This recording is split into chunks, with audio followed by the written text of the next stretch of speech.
Hello, everybody. It is January 31st, 2025. I wanted to do a journal reading, so I think I will just get into it. This is 15th of June, 2024. So last night I watched one of Emma's videos, and it was a woman talking about her SRA involving rape by perpetrators dressed up like Jesus. I remember thinking, I don't recall that. I laid down to go to sleep. I had a parts puddle. Everybody piled in and had their turn. I kept sensing like there was something, a part that was not revealing itself. I was thinking about that video, and then suddenly I had a memory that yes, I was raped by people in Jesus costumes. Little boys, men and women. When I realized that, the part I kept thinking was not showing himself did. So I asked him to join us. He did not and would not. I reached over to get my phone to record the short memory, and he said, "You will not record this." So I wanted to honor his wishes. At that point, I got to thinking about the woman on Emma's video again, how she was trying to integrate her parts within Jesus, but her parts did not trust Jesus, and that Jesus had to have her talk to the part first and gain its trust, and only then he could come and approach that part. As I was thinking about that, my part was exactly the same. That part started to reveal himself. I thought that it was rub rub, but it wasn't. I discovered after talking with Jon that it's Scratchy. Scratchy was pissed off at Jesus. He did not believe that Jesus was the real deal. So Jesus and I asked him, what could he do to prove that he was the real Jesus? Scratchy was angry about all the skin problems, the skin issue I have on my eyes, particularly on my eyes. He said, if you were the real Jesus, then you would heal the skin on my eyes. He kept imagining it going away, but then he would reach up and feel it. It was still there. It infuriates him. Scratching the skin, slathering ointments and creams slathered all over the eyes all the time for 17 years. And now it's like 20 years. He's tired of it. And if he was the real deal, he would fix it. I saw him being put in a milk bath and Jesus' hands moving over his eyes, but nothing would heal the skin. He was very disappointed and angry. Again, Jesus asked, what would it take for you to believe that I'm real? Scratchy did not answer. So Jesus said, show me all of the other Jesus that you had encounters with. Scratchy saw the first one and Jesus said, go touch him. See if he's the real deal. Take off his clothes and his hair and his mask. Scratchy did. Scratchy pulled away the clothes and the wig and the mask. He saw a man there. He was taken aback. Go to the next one and do the same thing, Jesus said. So one by one, Scratchy went through all of the fake Jesuses. Then he got to the fifth one and did the same to reveal that it was my father behind the mask. Each had raped me. That really took me aback to see my father under a Jesus costume and mask. Scratchy turned around to Jesus and didn't understand. Jesus said, keep going. He did one more. As he pulled off the wig and the mask, he saw my mother. That really made Scratchy confused. She had not done that. Scratchy had them all lined up there. Jesus handed Scratchy a sword and said, here, cut them open and see what happens. Scratchy went through his mind and searched out the first Jesus. He cut him in half from head to toe. The body split apart, and then a cloudy, black, ethereal energy was there that coalesced into a black goo that eventually moved downwards like water draining down into hell. Jesus says, do you believe I'm real now? Scratchy said, no, there's all these other Jesuses. So Jesus said, do that with each one. Scratchy moved through each one, cutting them from the center of the head all the way down, completely in half. Each time it was the black smoke turning into black goo that moved downwards towards hell. As he got to the last one, the one that was my mother, he cut her in half. But this time she was an angel and she floated up to heaven. Scratchy said, I don't understand. Jesus said, she went up because she's with me. Jesus asked him if he believed he was the real Jesus. Scratchy became furious and said, no. If you were the real Jesus, you would wipe all these bastards off the map all at once. Just end it all. Jesus said, no, I can't because I need all my children. Scratchy said, you can wipe them all off the map. The ones that are yours will go to you. But Jesus said, no, we have to save more. Scratchy was furious and turned into a Tasmanian devil, all claws and knives and swords, and just attacked Jesus. He kept scratching and going after him, but nothing happened. Jesus just stood there very lovingly.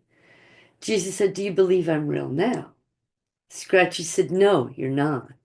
Scratchy spun and spun through the air with his claws and knives and swords, cutting and slashing and tearing away Jesus all over from every angle. This went on for about 10 minutes or so. He stopped, exhausted. Jesus asked him, do you believe I'm real now? My recall of last night ends there. I'll rewatch my video with Jon to fill in more blanks. Jon was explaining to me that Scratchy is the key to he is the firewall on the spiritual level. It's rage towards God. And so now it's time to work on and with Scratchy. I've recorded him in the map and the graph and now in the journal. There are so many more details that I've lost, but again, respect for Scratchy. Oops, sorry. Doing a little editing while I'm reading. I'm only recording it a day later. It was very powerful. It went on for about an hour, hour and a half. I fell asleep and slept soundly, but I woke up feeling tired.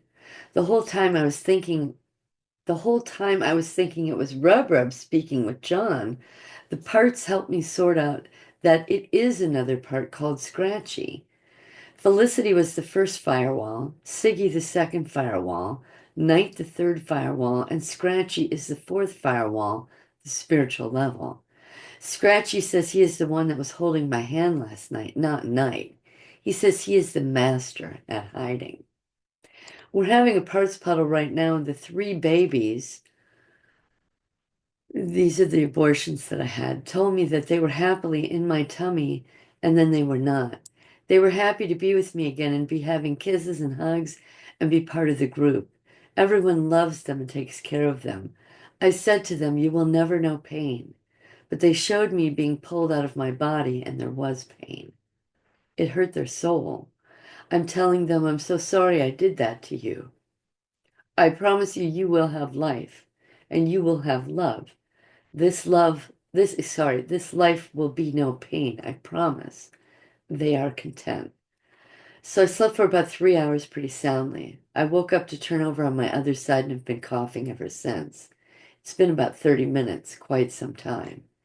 That takes me back to when I was in my apartment in Dallas living alone.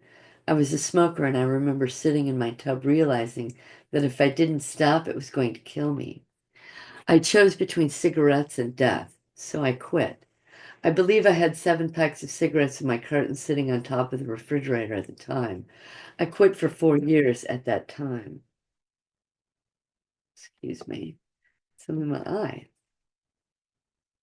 I was remembering when I was at Best Buy, I did not smoke for 1 year.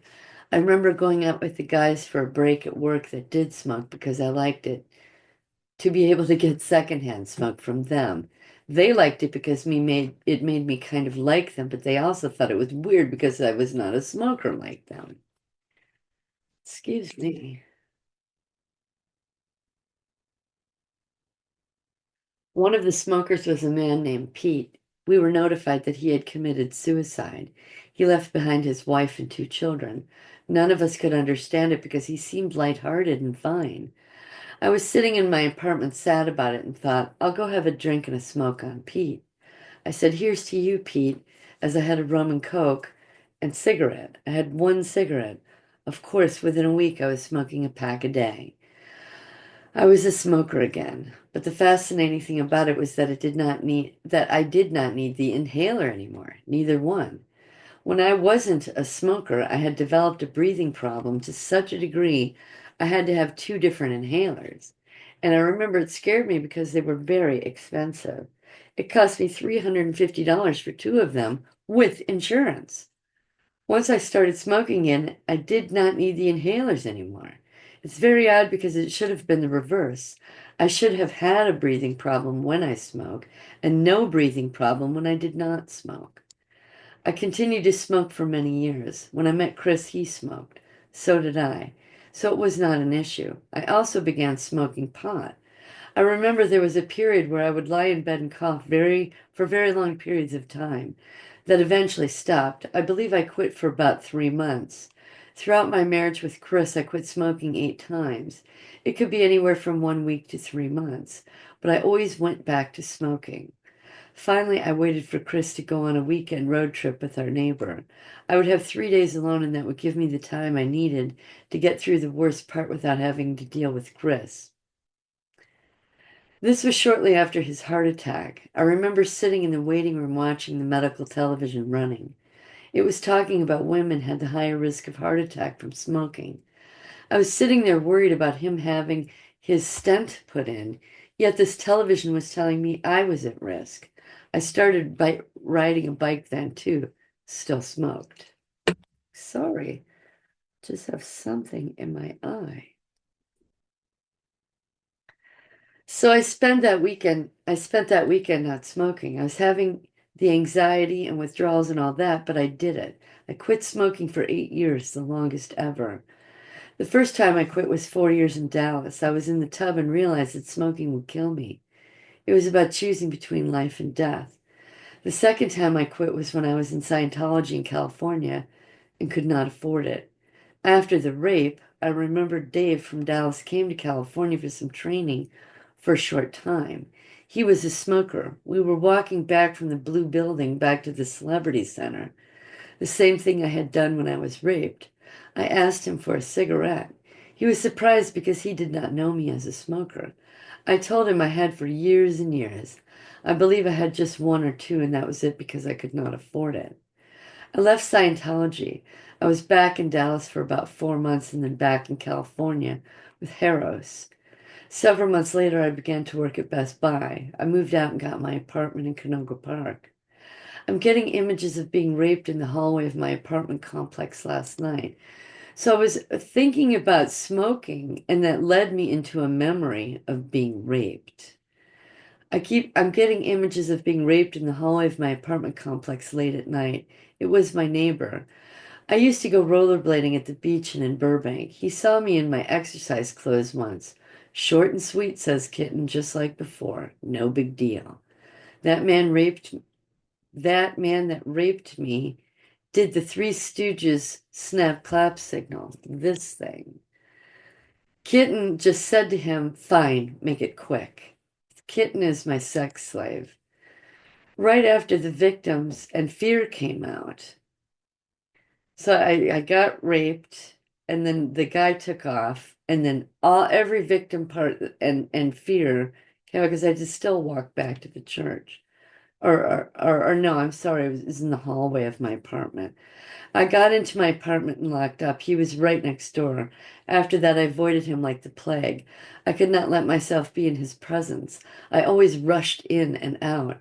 Same thing with Scientology guy. Same snap clap signal. No resistance. Forget it right after. I began to smoke again. Columbine happened.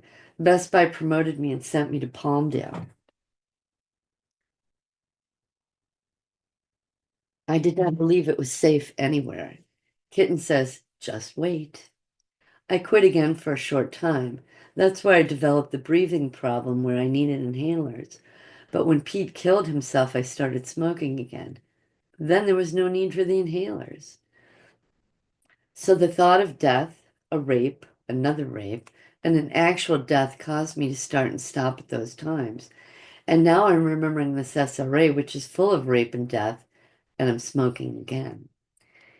In Iowa on Elm Street when I was 12, I had some terrible allergies. Angie and Mary were mad at me because I did not have to mow the lawn and they did. It would get so bad I would wheeze. Excuse me. So time passes this night and I have another entry. So, oh my goodness, I just had a memory of having a plastic bag placed over my head. I remember struggling for breath and being terrified of dying. I was tied to a chair in the basement and Dad put a plastic bag over my head. I was looking at him through the plastic. It was starting to stick to my face. He was enjoying trying to kill me. It was for my own good, he said. I would thank him later. He was working on pins, which is another part that my dad used to put pins in me. He was splitting me. There was smoke in the bag, but it had gone quickly. He was reading out of that SRA box. I was 7. I guess this was the next level of torture training. He would take me just to the edge of utter panic, just to the edge of death. I was supposed to stay calm. I couldn't breathe. I couldn't breathe. I couldn't breathe. Smoke was born, strapped down to that chair. I just had to take it. I began to fight in the chair. I couldn't get out. I was rocking back and forth. When he pulled the bag off my head, I was gasping for air. I was wheezing. I was coughing for a long time. He would say, "Oh, you're all right. It wasn't that bad." I was still tied and bent over, looking up at him, hating him. Scratchy wanted to rip his eyes out. I spent a long time bent over, tied up, and coughing. Once I settled down and caught my breath, he let me go. I wanted to murder him. He just egged me on. He was expecting that reaction. He used it. This was Wolf's, another part of mine, training change. She was to become something else. Dad was splitting me for that. Dad was in and out of the SRA box doing it. I just found an image of the SRA box online, and I have stabbing pains in my lower back right now. Pretty intense. It was one night. So my mind could wander into certain topics, and then that topic will lead me into remembering a part. So let your thoughts wander. Your parts are leading you down a trail to where they are, is what happens. And now here's this part B. This is I think the next morning, 15th of June. Smoke is the name of a part. Is pissed off at me right now because I'm smoking a cigarette. I was inside making myself not smoke, and one of the other parts just insisted. I spent hours coughing last night, remembering. I did get a lighter cigarette, but Smoke is pissed off. Smoke is at war with Siggy, and Siggy is pissed off because Smoke got to have her way for the past 8 years, and now it's her turn again. Siggy, the smoker. Smoke wants to remember. Siggy wants to forget. Siggy wants to have cigarettes, and her deal is that if we smoke, she will remember. Because she knows that it's going to go away and wants to have her fill until that happens. I was wrong about Knight. He's not a smoker. That was Smoke trying to get out and talk. But because we were so focused on the others, she just stayed quiet. Knight is a powerful force. I just realized that Siggy wants to show the rest of what happened in the Milwaukee mansions and the Chicago theaters in Canada as well. But Diana is tired and we need our sleep. Smoke says that Diana is the final word. Diana, says that we all need to work together to come to a solution. But yes, my preference is to be a non-smoker and remember all of it. I'd really love it if the two of you could work out a solution. Smoke says that we went all those months remembering without cigarettes. Sig says yes, but you didn't remember the nitty-gritty until I came along. So what would it take for you two to find common ground? Oops, excuse me. And also to allow me my preference. Siggy is pretty stubborn. She says to smoke a cigarette. I went to the store to get Chris cigarettes. Correction, both of our cigarettes. And at the store, they only had one carton of longs. I got one of the longs and 3 cartons of the shorts. Diana wanted to give Chris his preference, so she left the longs for him. Chris is the one that pointed out last night that the short ones are heavier. Diana did not notice, and now we're smoking this god-awful, thick, nasty smoke.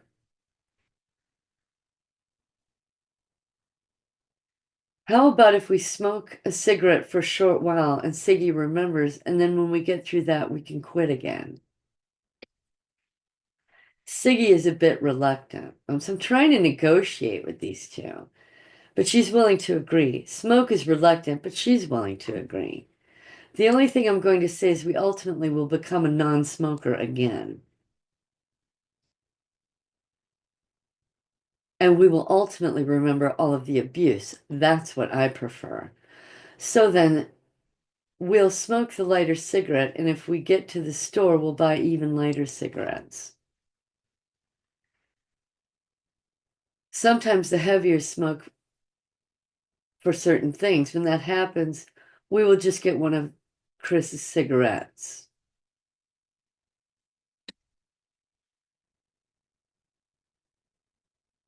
Diana agrees. Thank you for showing me your experience. I'm so very, very sorry you had to have that happen. Just like the others, I'm going to ask you to look through my eyes and see where we are and when we are, and that you are safe. And when you are ready, we will blow up the place where you were hurt. All the parts, look through my eyes. Make sure that you have clothing on, and let me know when you are ready to blow up the place or places that you were hurt. And everybody think about utilizing your best skills, all of your skills, and what would you like to do now? Define a new purpose so that those three babies can grow strong and healthy and happy to a ripe old age. Smoke wants to point out that she has only gotten her way for about 10 years total, and Siggy has gotten her way for about 30 years. So we need to find a balance because Smoke feels cheated. Siggy admits reluctantly that she has been selfish. She will work on that. She agrees to work with the other parts that are selfless to find a balance. Smoke has more to say later. She's got to sort it out. Thank you all, and particularly you too, for having a dialogue with me. It's much appreciated. In order to fulfill our purpose, we cannot be at war with each other. We need to be like Chris and Jon say, an unstoppable force. And the only week we can get there, and the only way we can get there is to all be in agreement. And the goal is to fulfill God's purpose through us. I can hear everyone agreeing. The name Tasmania keeps popping up for me, but I know that that is not scratchy. So, Tasmania, if you want to join our circle and our parts puddle, please feel free. We will take care of you. Please look through my eyes and see where you are and when you are. You are safe. And I'd also like to thank all of you who are speaking one at a time so that I can hear you. When you talk over each other, I don't know who is saying what. They said they will work on that, but in emergency situations, they're just going to take over and handle it. I said, I can agree to that as long as you are conscious with me. And the only way that can happen is if you look through my eyes, look through my eyes, hear through my ears, use all of my senses with me. They are all feeling good and agreeing and working out with the others how to make that happen.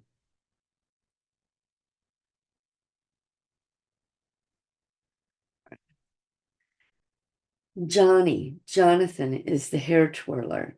His hair is back in a ponytail except the two front pieces. He twists them up with the goo to be stiff. He likes to see them flying around on stage. Catherine twirls her hair too.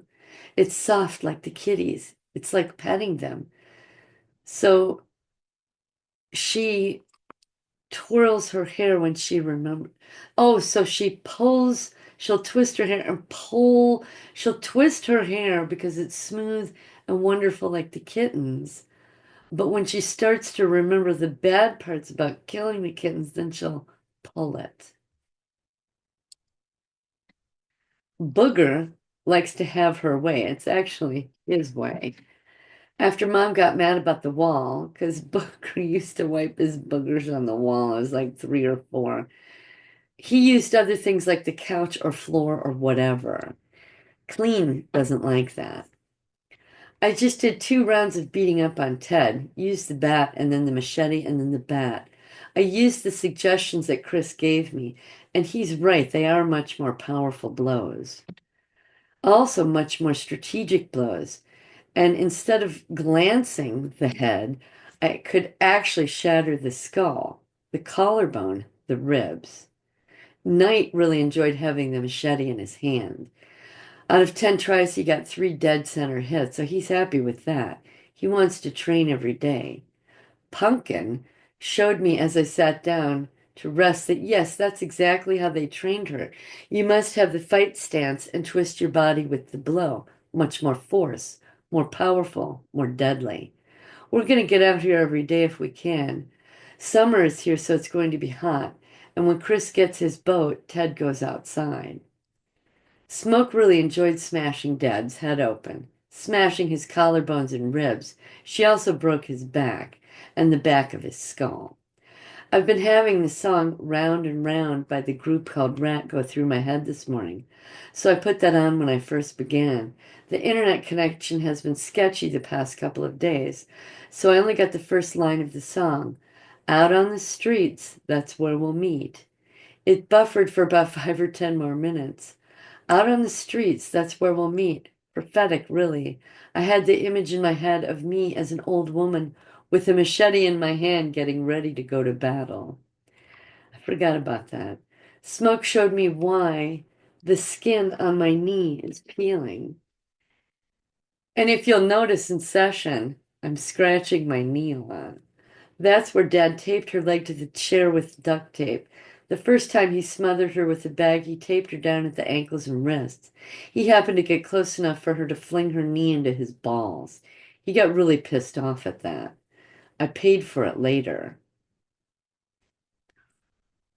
Rather, Pins paid for it. But from that point forward, he tied down my knees and elbows and wrists and ankles. When he pulled it off, he did it slowly, so as to pull on the skin. He said, "That'll teach you to F with me." Oh my goodness. I think I didn't oh, I am recording. Okay. So there's panicked fear that I didn't hit the record button, but I did, so that's good. So I will close this. And here's the last entry. This is June 17th of 24. Well, it's Monday morning, 6:30 a.m. I had a great night's sleep. Don't remember any memories or dreams. We had a parts puddle and everybody was pretty quiet and content. I had several parts come and snuggle with me and I drifted off. It was lovely. I opened up the curtains and I made Chris's coffee and me my tea. Now I'm sitting outside. It's about 68 degrees, a little bit chilly, but it's lovely.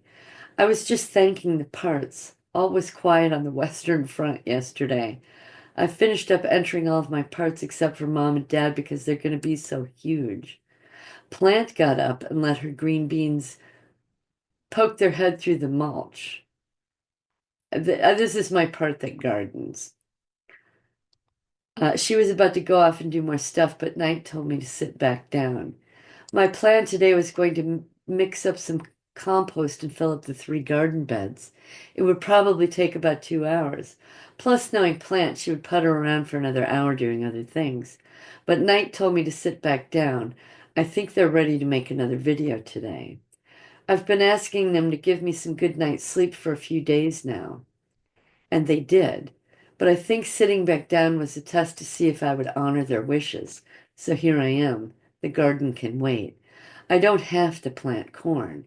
It was a dismal failure last year, and the cucumbers seem to be fine, so I'm going to leave them as well. They want to do a video today. I think what I'm going to do is just read my very first journal entry, and my journey will be going through my entries one by one. It will show the discovering of the parts and how I was reacting to it. And it'll probably take 10 or more videos before I even get to the hesitant parts. Part of me wanted to start there, and discuss that and show the very last map and all that. But I think from the beginning would be better for other people. Chris has been on fire watch for the past 2 days. There's some really bad fires out there. They actually approached a couple of his coworkers' homes, but a cement wall kept them at bay until the firefighters could get to the homes and make a line to protect them. I'm so glad that they were able to save those homes. But after that, he decided to go get some beer and had a couple of beers in the garage and was chatting with a neighbor. Then he came in about 9:30 to start cooking his dinner. He wanted to grill chicken on the grill outside, so I sat with him for about an hour. I told him I had quite a quiet day today, no memories. He was glad. Then he started going into his rant about leaving the past in the past and not dwelling on it, etc. And then he wished that I wouldn't put anything out there publicly. I didn't push back. I'll wait to see how he feels when he's not drinking. He always has a different attitude when he's sober. I'm happy to say that we have not had one single argument or rub up against each other for about 3 weeks. That is really refreshing. It's mind-blowing to realize that my parts were really taking out their frustrations on him, and he could feel it. So time passes to stay. I said, good workout on Ted. Used the song Round and Round. Very motivating. Lots of parts took turns. I think I read this out of order, maybe. I'm watching season 2, episode 3 of Emma's show. Woman just talked about having teeth pulled in order to make oral sex better for the perp, and also how when a child is a baby, they are fingered in order to get them used to sexual abuse. And at that moment, I recalled Grandma and Dad both used to do that. I would start crying, and Grandma would say to Mom, no, you stay here. I'll take care of her. And she would finger me and change my diaper. This woman talked about seeing a baby being fingered in public, and she started screaming. And then a needle was put in her leg. Reminded me of pins, my part. I just learned that occultism became legal in the United States from when the Church of Scientology was made a legal tax exempt church in 1978, Freedom of Religion Act. So basically, when Scientology did this lawsuit, it allowed occultism to become legal in the United States. So you can thank Scientology for that. This woman just mentioned being trafficked to Busch Gardens, Busch Beer. Milwaukee is the beer capital of the world. She was also trafficked to the Royals. She talked about being chipped by a gun at the end of a stick. It would pierce her vaginal wall, and that's where the chip would be. And I wrote down her name, Kali Shaya Brigandi. So now it's bedtime, 6:17 of 24. Black brother has showed me his face. He looks like the Baphomet, but when he looked at me, his eyes were soft. Earlier today, I thought about him. He is the one that rounds everyone up. He uses Scratchy, who is spinning and whirling and running around constantly, keeping everyone in their place and keeping everyone quiet. He is on overwatch, as Chris would say. If anyone got out of order or talked, he would reinforce the appropriate wall and activate the guard. File clerk keeps track of the details. Trish tells everyone where to go and who to be with. Siggy negotiates deals. Fatty gives them their bribes. Knight keeps a lid on things with force. But I keep those five in order. This is BB. I have to know everyone. I have to know everything. I am Big Brother. I am the Black Brother. Scratchy simply took my technique and used my skill for his world. I run around and I'm constantly looking over everyone in every world and get the guards to put them back into their spaces. Yes, there are 5 walls. File clerk, first, Trish second, Felicity the third, Siggy the fourth, and Knight the fifth. I'm quite exhausted. I relinquish my command. I am Black Brother. I am the final word. I keep everyone in their corral. Once you let Scratchy talk with Jesus, I was set free.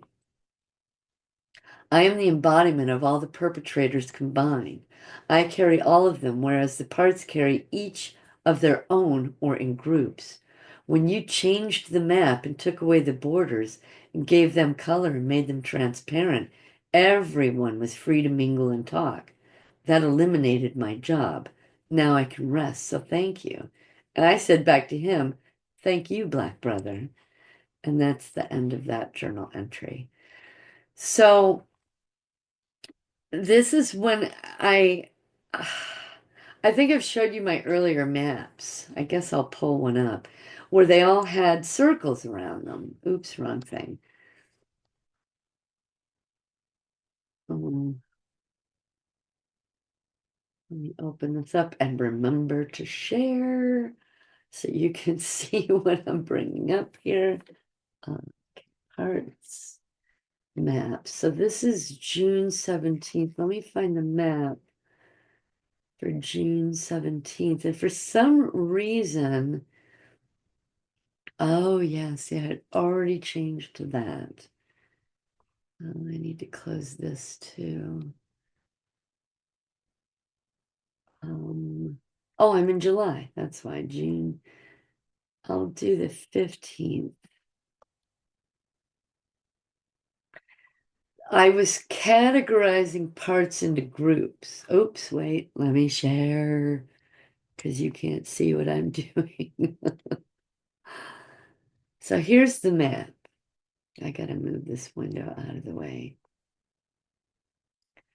I was categorizing parts into groups. These were downers, these were passive, these were upper parts that had uppers, these were rebellious, these were the sex slaves, the athletes, the worker bees, the liars or naive parts, fear parts, victims, etc. And I did that for each category that I had.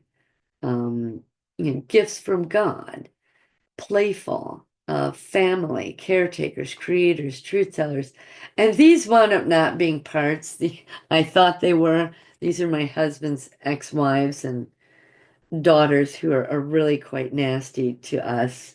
And so I called them bitches. But eventually I realized that these were different cult loyal parts and that I had just laid their it was an analytical overlay. My mind laid them over the true part. So that is the 15th. On the 16th, let's see what this looks like. I don't know why you can't see it here, but you can see it over here. And in the journal, when I'm talking to John, you can see it. I thought, well, if I can alter something on this piece of paper, will it alter things in my psyche, in my mind with the parts? I'll just make this as wide as I can. So I made the lines to have dashes in them. They weren't thick or solid anymore. Their walls were not thick and solid anymore. And I gave them different colors, like the sex parts were red, the fear parts were orange, the calm parts were blue, etc. And by the next day, that's when I had this realization with Black Brother. And the walls were down, the parts were mingling, they could all see each other. And so the walls came down. And I realized in this moment that, yeah, see, they're still here on this day. That if you can, once you get your map made, and it's pretty solid and it's not going to be 100%. Oh, that's too far. 625. I guess I'll go to 621. That you can change things on the map because you've worked with it for so long. By now, it's been 2 or 3 months of working on it every day. You can see the circles are still there. Darn it. Let me see this one. I thought, well, what will happen if I remove the lines entirely? It's still there. And it made a difference. That Black Brother part explained it. I took away his job. all these firewalls, all these layers of protection that different parts performed simply by changing it on the map external to me. And always remember that your parts see what you're doing. And it could have been a part that suggested that. But I just remember thinking, wow, what would happen if I made the lines, with dashes? And it made a difference. It shifted things in my psyche. And the parts were now not walled in to these groups. They, at first they could just look through the windows and see, oh, and there's someone else looking at me. But when I took the walls down, now they're all just standing there. Yeah, they're still in their groups and their cliques, but they can see all these other parts. So some parts are isolated in their own self. Some are isolated in groups of 5 or 10 or 20. But to remove the walls, they were like, holy cow, it's like 80, 100 people. And in time, they started talking to each other and getting to know each other. And things evolved from there. And you'll see as I go into my journals and talk my sessions with Jon, how they evolved and changed. So I'm going to suggest to you all out there, and I've talked about this, and I have a video out there called Mapping Apart. Let me see which episode it is. It's in season 1. Under conversations, and I think I generally put them in capital letters. Mapping Apart. So it's season 1, episode 104, called Map Apart. And that will give you some information about how to create your map. Now, again, they're all going to be uniquely different. Mine just happen to be circles everywhere. My friend Michelle, she has a sketch of what she calls a ranch. Like I think it's like a one-story ranch, and different parts are hanging out in different rooms. And I said to her, I said, well, that's interesting, Michelle, because you lived on a compound, a compound of satanic people and trafficking and all this stuff for 50 years. She just got out 5 years ago. I said, it makes sense to me that your map would be the shape of a ranch because you were trapped in there for 50 years. So it made total sense to me. But you all might have triangles or squares or a Rubik's Cube or a lamp post or whatever. Just whatever, something's going to pop in your mind and you're going to sketch it out. And you'll add your parts to it. Another woman had an apartment complex with multiple layers of floors. So start creating a map. Find out where your parts hang out in that map. If the part way over on this side of the ranch doesn't even know the one on the other end or in the other rooms even exist, try to discover where they are. Now, I don't know if it's created by the perps. Obviously, it's created by the perps. Your mind splits. So for my friend with the ranch, he created rooms. But when I split, I created bubbles, right? So your splits are going to be very unique. Someone might create a Rubik's Cube, you know, all these different we're compartmentalized. If you can draw it out, if you can sketch it out and make it as broad and vast as you can and as all encompassing, you'll get to a certain point where you and your parts, as you're looking at it through your eyes, you can say, well, what will happen? And you don't even have to do all the walls at once like I did. You can say, well, what will happen if I make this one wall, put windows in that wall? What will that do to that part? How will it help that part?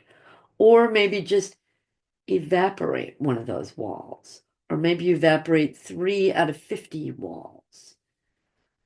I just happened to play with it and I made them all not transparent, but they were dashed lines and I put color on it. They wanted color. It's like, okay, if there's going to be windows, we want a little fog around it with the color, but they could still see through. So what you do on paper affects your psyche. That's what I've learned. So start making a map, sketch it out. I'll show you how mine began. Very rudimentary, incredibly rudimentary.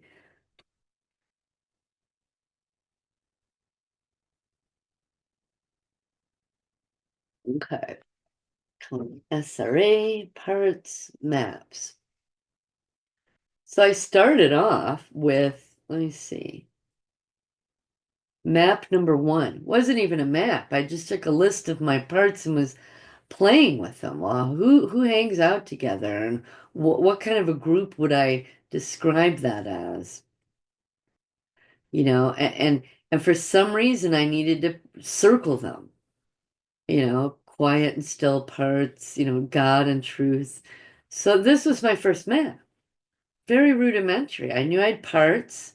I knew had similar things, excuse me, athletes, angry parts, victims, quiet parts, etc. Then I took that and went, well, okay, that's not quite right. Let me just list them all out in groups. Okay, got the groups. There was the second one. Then I'm like, okay, dude, I was going through my journals. I got you, I got you, I got you. I didn't want to leave anybody out. So map number four, where'd you go here? This is when I started playing around. I said, okay, I don't know why I drew a circle, I just did. So, okay, here's all the killers. Here's a sexual, I put predators, but they were sex slaves because I didn't have the right language at that time. My athletes, the angry parts, the victims. Okay, God and the truth are up here with these parts, and Corky and Wizzy down here. But you see, I'm circling things. And then I go into, okay, I'm noticing these circles and circles. I thought, well, okay, everything seems to surround sex.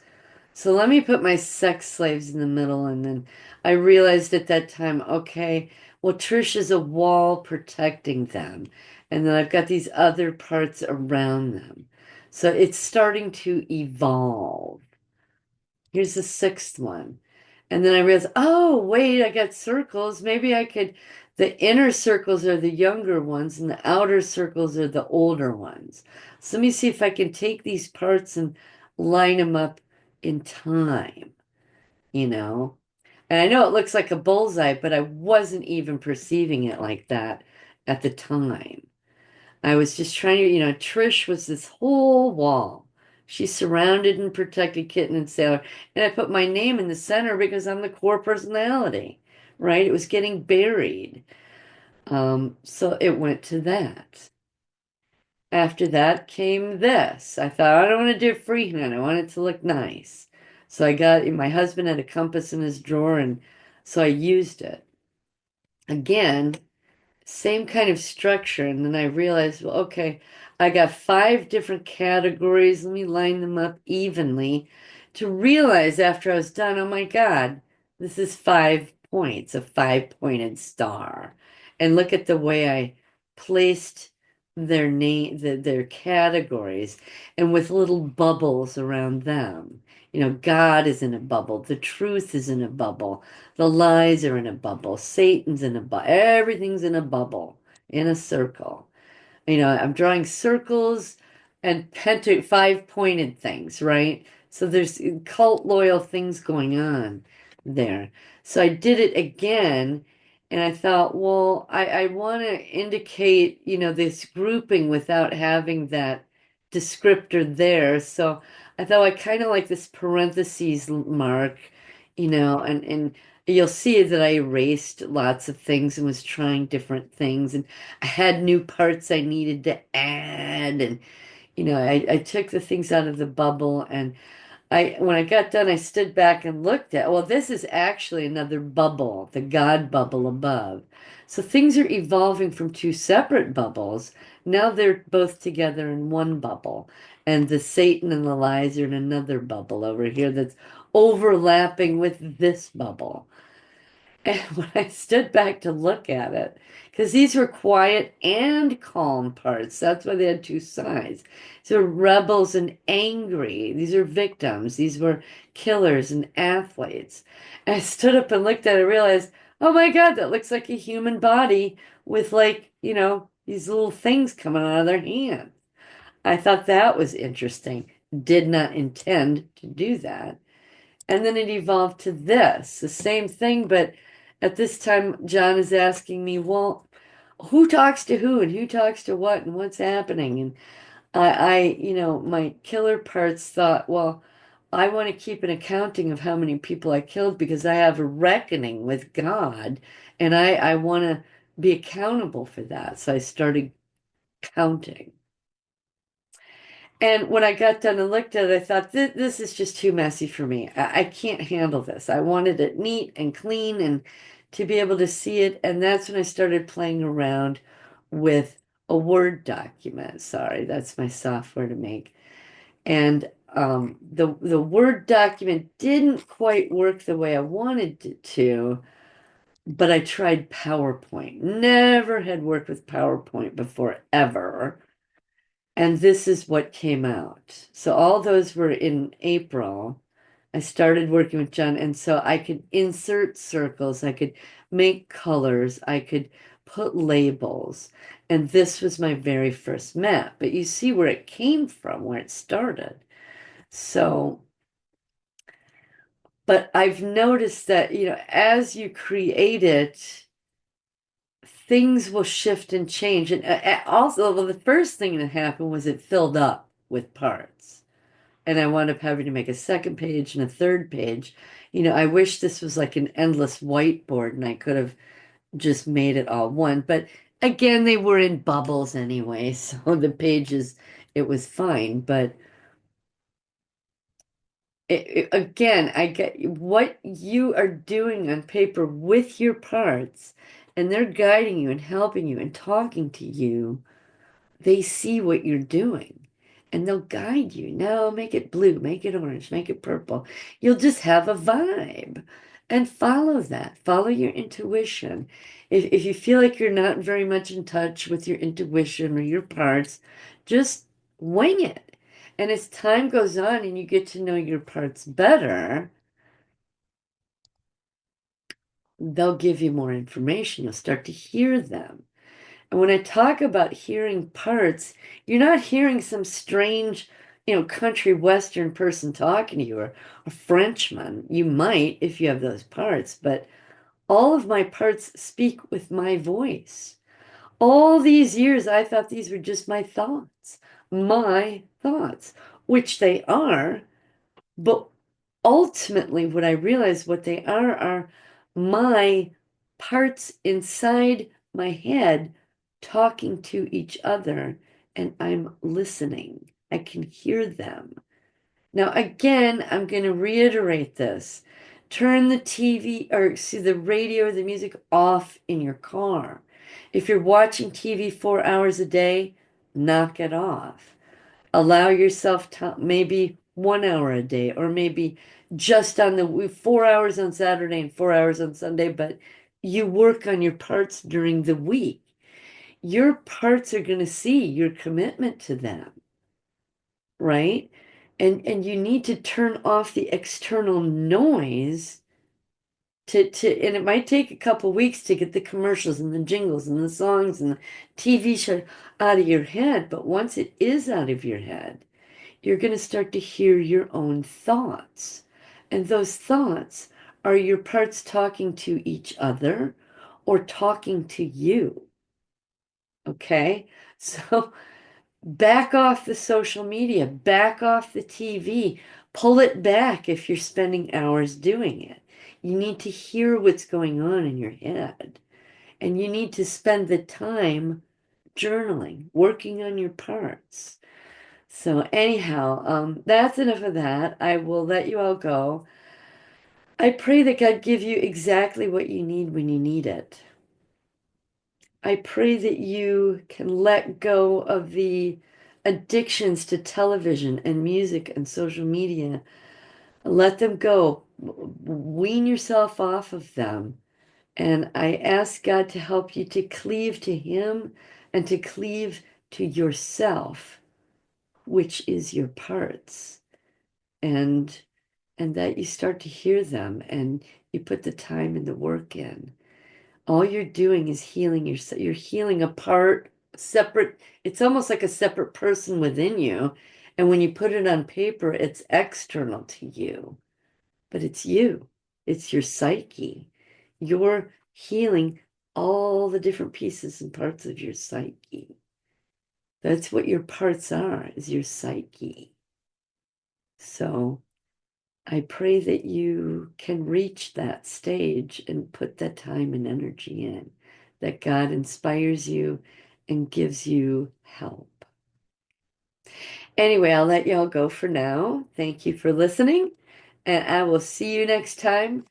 God bless you all. Bye.